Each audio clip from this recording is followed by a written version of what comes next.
सध्या दावोसची इतकी का चर्चा सुरू आहे? महाराष्ट्राचे मुख्यमंत्री दरवर्षी दावोसला का जातात? हा कोट्यावधीची गुंतवणूक येते म्हणजे काय होतं? मुळात हे दावोस आहे तरी काय? दावोस दावोस हे स्वित्झर्लंड मधलं एक छोटंसं शहर आहे, बर्फाच्छादित असं. इथे वर्ल्ड इकॉनॉमिक फोरमची कॉन्फरन्स होते. जगभरातले राष्ट्राध्यक्ष, इतकंच नाही पंतप्रधान आणि त्याचबरोबर मोठ्या कंपन्यांचे सीईओज आणि मालक इथं पोहोचताना पाहायला मिळतात.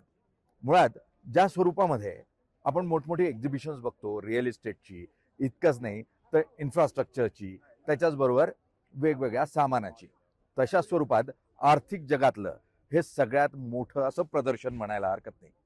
इथे जग एकत्र येतं ते आर्थिक विषयांवर चर्चा करण्यासाठी, गुंतवणूक मिळवण्यासाठी.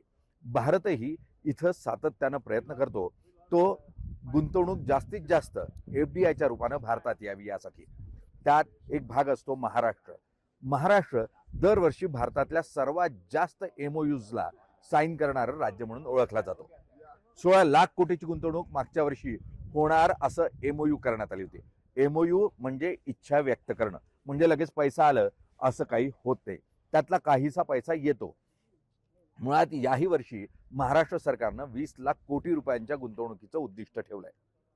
इथे येणाऱ्या प्रत्येक व्यक्तीसमोर आपण पोहोचू शकत नाही, पण त्यासाठी एक पॅव्हेलियन तयार करण्यात येतं आणि ज्यांना महाराष्ट्रात गुंतवणूक करायची आहे ते या पॅव्हेलियनमध्ये सरकारबरोबर करार करतात आणि त्या माध्यमातून मग महाराष्ट्र सरकार त्यांना जागा कुठे द्यायची, त्यांना रस्ते कसे द्यायचे, वीज कसे द्यायचे, त्यातले कोणते इन्सेंटिव्ह द्यायचे याचा निर्णय घेते आणि मग या मोठ्या कंपन्या महाराष्ट्रात येणार की नाही हे निश्चित होतं. महाराष्ट्राचा विकास करायचा असेल तर अशा व्यासपीठांवर जावंच लागेल.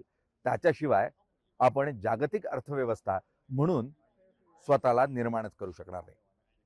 मी तुम्हाला अशाच दावोसच्या विविध गोष्टींबद्दल माहिती देत राहणार आहे. आज इतकंच.